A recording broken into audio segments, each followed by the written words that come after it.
Bonjour à tous. Aujourd'hui, bien au chaud, je vais parler de l'instant présent. Dans toutes les spiritualités, on parle de l'instant présent.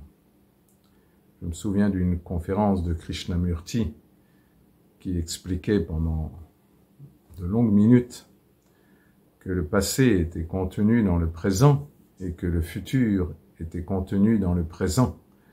Il n'y avait donc que le présent à s'occuper. C'est exact d'une certaine manière. C'est-à-dire, en effet, tout est dans le présent, à cette seconde. Donc tout ce qui me fait échapper du présent, que ce soit les pensées, que ce soit les jugements, les frustrations, les émotions, tout ce qui peut m'enlever de cet instant présent, est quelque chose que je peux travailler dessus, si je puis dire. Donc dans l'instant présent, il y a tout, c'est vrai. Mais si dans l'instant présent, j'observe un comportement en l'autre, en moi, autour de moi, à l'intérieur de moi, dans mon corps, qu'est-ce qui se passe? Oui, bien sûr. C'est une résurgence, la plupart du temps, du passé. Donc c'est bien dans le présent que je peux m'en occuper. Mais souvent, on a besoin du passé pour éclairer ce présent. Pourquoi je suis toujours dans les mêmes schémas, dans la fuite, dans le jugement, dans la fusion? Pourquoi j'ai ces comportements répétitifs et que je ne change pas, puisque que ce soit hier, aujourd'hui, j'ai toujours les mêmes comportements. Donc on a bien besoin de comprendre, de ressentir où est le passé dans ce présent. Tout cela, bien sûr, c'est d'aller vers le chemin de l'âme, de vraiment comprendre que notre âme a quelque chose à vivre dans cette incarnation. Et c'est bien sûr par rapport à cette façon dont elle est arrivée dans l'incarnation que nous avons besoin de comprendre notre présent. Souvent, par exemple, je prends l'exemple de la fuite, donc qui est quelque chose d'une réaction épidermique, j'allais dire, dans les difficultés du quotidien. Il est évident que si on remonte loin, on s'apercevra bien que on a la blessure du rejet, mais derrière ça, c'est nous qui avons rejeté la vie, bien sûr. Derrière la fuite, il y a toujours un rejet de la vie. Donc c'est bien de découvrir comment nous n'avons pas vraiment accepté cette incarnation pour voir que nos comportements de fuite peuvent être transmutés en courage, en épreuve, pour que ce grandir intérieur nous libère de cette fausse solution de fuir. Donc dans l'instant présent, il y a plein de choses. Il y a d'abord les choses intérieures. Qu'est-ce que je vis dans mon corps? Y a-t-il une tension? Y a-t-il une séparation avec mes émotions? Y a-t-il quelque chose, une émotion qui m'envahit et qui m'oblige à ne plus savoir quoi faire? Oui, oui, oui. Donc vraiment, le premier instant présent, c'est dans le corps. Dans le corps, dans tous les corps subtils. Donc tout ça, il faut être évidemment, tous nos sens soient vraiment réveillés, y compris le sixième sens, notre intuition, pour que nous soyons vraiment à l'écoute de cet instant présent à l'intérieur de nous.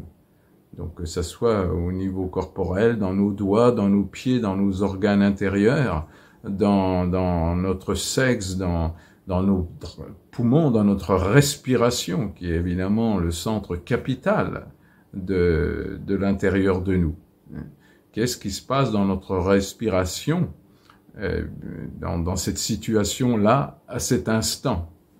Bien sûr, si je suis dans mon canapé tranquille, etc., la respiration peut être douce, mais dans une épreuve du quotidien, dans une relation que j'appelle difficile, comment est ma relation? Donc déjà, dans l'instant présent, il y a toute une observation et d'un lâcher-prise de tout ce qui est dans notre corps physique et dans nos corps émotionnels.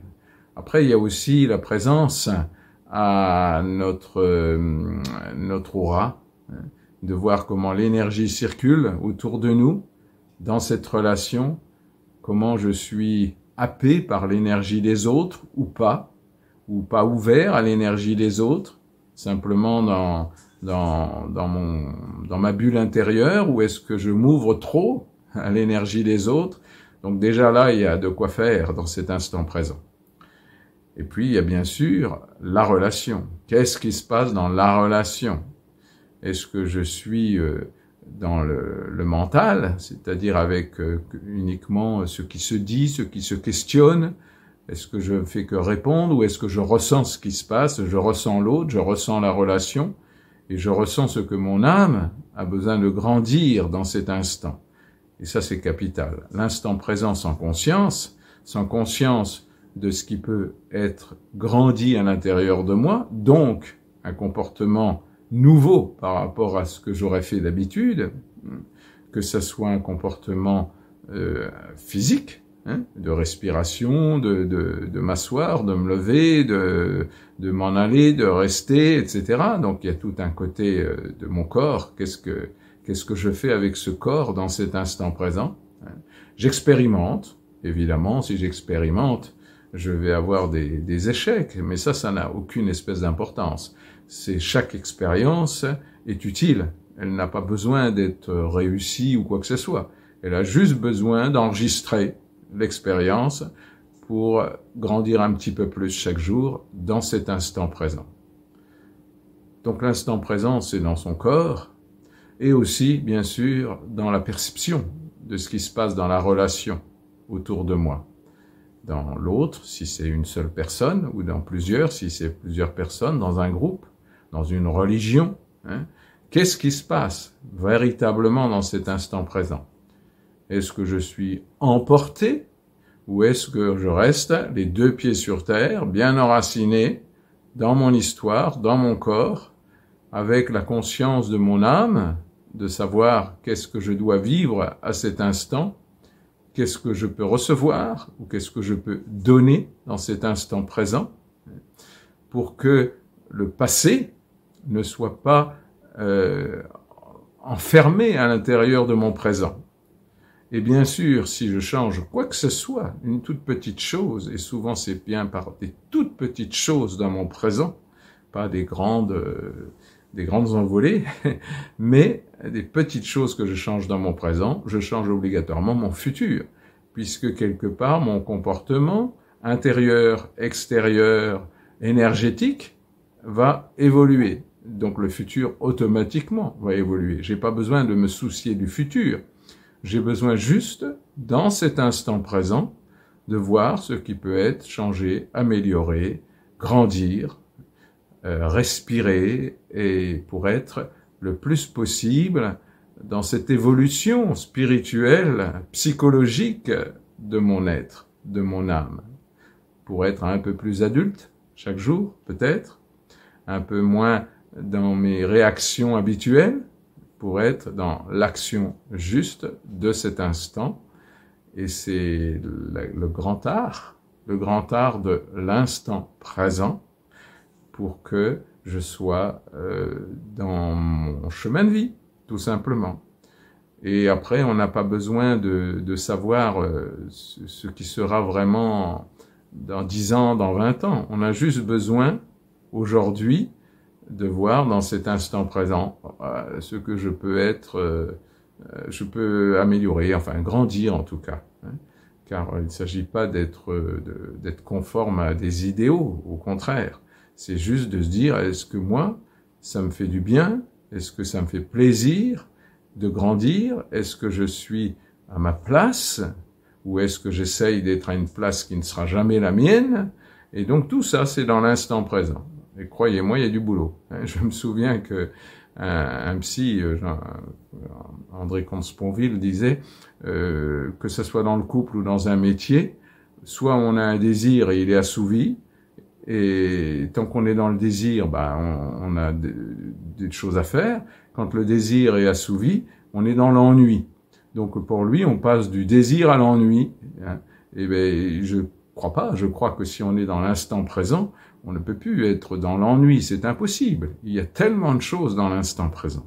À l'intérieur de soi, y compris pour éviter certaines maladies, dans cette circulation énergétique que nous avons à l'intérieur de nous, chaque fois que nous avons une tension, est-ce que nous pouvons y aller dans cette tension pour mettre de l'amour, pour mettre du lâcher-prise, pour mettre de la respiration, pour que cette tension ne se transforme pas en maladie, hein, et que tant pis si je n'arrive pas à réaliser des idéaux que je m'étais fixés, ça n'a aucune importance, on est vraiment guidé de l'intérieur, donc on n'a pas besoin, on peut garder l'idéal, bien sûr, mais à condition que ça reste un objectif et non pas le chemin de l'objectif, c'est-à-dire on s'occupe juste de faire ce qu'aujourd'hui, notre âme, guidée tout le temps par notre esprit et par plein d'autres énergies, nous amène à vivre, et c'est donc dans cet instant présent, sans se casser la tête du futur, que nous avons à faire ce que nous pouvons faire, grandir, essayer d'être le plus juste possible, de respecter ses limites. Et croyez-moi, c'est pas si facile. On croit qu'on peut dépasser ses limites en s'en moquant. Ce n'est pas vrai du tout. Il faut toujours être dans ses limites, mais ces limites, on peut essayer de les faire évoluer tout doucement, par petites touches, et jamais violemment. Donc, autrement dit, on parle beaucoup du viol en ce moment, mais je vous assure que la plupart du temps, c'est nous-mêmes qui nous violons, et donc nous avons besoin dans cet instant présent, de voir si vraiment nous ne violons pas notre âme, nous ne violons pas notre corps nous-mêmes. Voilà, c'était une expérience d'instant présent que j'ai essayé de faire dans cette vidéo. Et je vous encourage à trouver toute la saveur de cet instant présent et de voir aussi la mission de cet instant présent et qui vous donne la joie d'exister tout simplement. Ça n'est pas fait pour être facile, c'est juste fait pour être heureux dans la joie de grandir et d'être le plus près possible de son âme, de son destin, de sa mission de vie. Plein de tendresse et toujours du soleil dans votre cœur. Au revoir.